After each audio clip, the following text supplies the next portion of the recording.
নমস্কার, কেমন আছো তোমরা? আমি আজকে আমাদের বাড়ির নবান্ন উৎসবে কিছু রান্না তোমাদের সাথে শেয়ার করব। চলো দেখবে তোমরা আমাদের বাড়িতে কি কি রান্না হয় আজকে। তো এখন সকালবেলা চান করে আমাদের গ্রামেরই বগরেশ্বরী মন্দিরে পুজো দিতে যাব। তো এখন চলে এসেছি বগরেশ্বরী মন্দিরে পুজো দিতে। এরপরে যাব বাজারে, কিছু সবজি কেনাকাটা করে নেব। সবজি নিয়ে এবার নিচ্ছি মাছ। আমি যদিও মাছ অতটা ভালো চিনি না, মা যে মাছ নিয়ে যেতে বলেছে আমি সেটাই দেখে নিয়ে যাচ্ছি।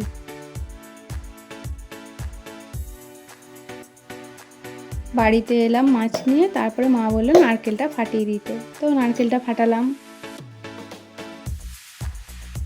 এবার এই ফলগুলো কুচিয়ে রেখেছিল, এগুলো এবার চালটার মধ্যে মেখে নিচ্ছে, এটাই খাওয়া হবে। তারপর রান্না শুরু করব। এদিকে মা বসিয়েছে পায়েস। এখানে নুন হলুদ মাখাচ্ছি। প্রথমে কাঁচকলাগুলোকে মাখিয়ে নিলাম, তারপরে মূলো, এবার মাখাচ্ছি আলু। এখন বেগুনগুলো নুন হলুদটা মাখিয়ে নিলাম। আমি বলেছি আজকে আমি ভাজাগুলো করে দিচ্ছি, মায়ের একটু হেল্প হবে। আর মা মাছের ঝাল, ভাত, পায়েস, সবজি টক এসব বানাবে। তো বেগুনটা আমার ভাজা হয়ে গেছে, দিয়ে এবার আমি আলুগুলোকে ভেজে নেব।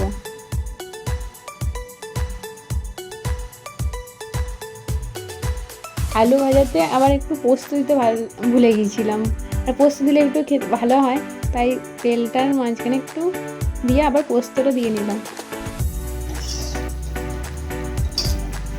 দেখো আমার আলু ভাজা হয়ে এসছে, আর এটার সবজি টক করবে বলে সেদ্ধ করে রেখে দিয়েছে। এটা হচ্ছে কুমড়ো ভাজা।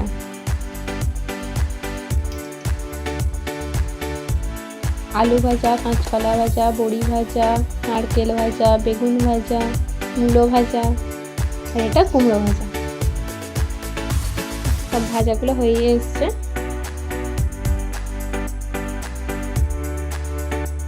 এখানে কলা পাতা কেটে আর থালাগুলো রেখে দিয়েছে। এবার রান্না হয়ে এসছে, চলো খেয়ে নিই। এখানে দিয়ে দিয়েছে মা খেতে ডাল, শাকঘণ্ড, মাছের ঝাল আর সবজি টক, ভাত, পায়েস, ভাজাভুজিগুলো দিয়ে দিয়েছি। চলো এবার খেয়ে নিই। Bye bye.